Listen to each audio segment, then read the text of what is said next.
যাদের ত্যাগ, শ্রম, ঘাম, অশ্রুতে একদিকে যেমন মালয়েশিয়ার অর্থ অবকাঠামোগত আর্থ-সামাজিক উন্নয়ন হয়েছে, একই সাথে ওনাদের যে প্রেরিত রেমিটেন্স রয়েছে সেটি বাংলাদেশের অর্থনৈতিক অগ্রযাত্রায় অনেক বড় ভূমিকা রেখেছে।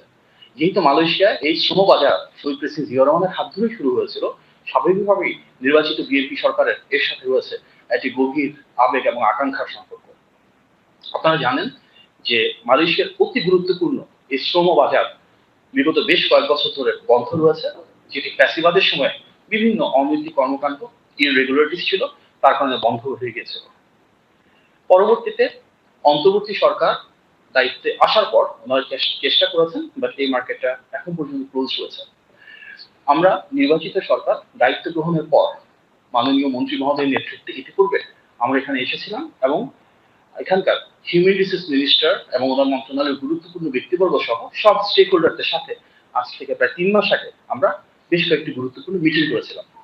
সেই ধারাবাহিকতা যথেষ্ট প্রোগ্রেসকে ধারণ করে আমরা আবারও এখানে এসেছি এবং গত 2 দিনে আমরা মালয়েশিয়ার হিউম্যান রিসোর্স মিনিস্টার মিস্টার রামানান রামাকৃষ্ণন, ওনাদের ministry secretary general, assistant secretary general এবং অল কনসার্ন অথরিটিজের সাথে বেশ কয়েকবার মিলিত হয়েছি, কথাবার্তা বলেছি এবং আমাদের আলোচনার মূল ভিত্তি ছিল সবার আগে বাংলাদেশ, অর্থাৎ বাংলাদেশের স্বার্থটাকে।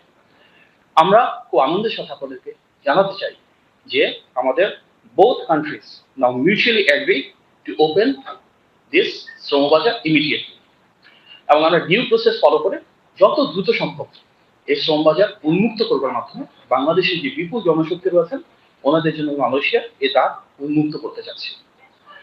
মাননীয় মন্ত্রী মহোদয় মালয়েশিয়ার হিউম্যান রিসোর্স মিনিস্টারের সাথে কথা বলেছেন এবং আমরা ঐকমত্য পোষণ করেছি যে সব সেক্টর এবং সাব সেক্টরে বাংলাদেশের শ্রমিকরা এখানে আসার সুযোগ পাবে।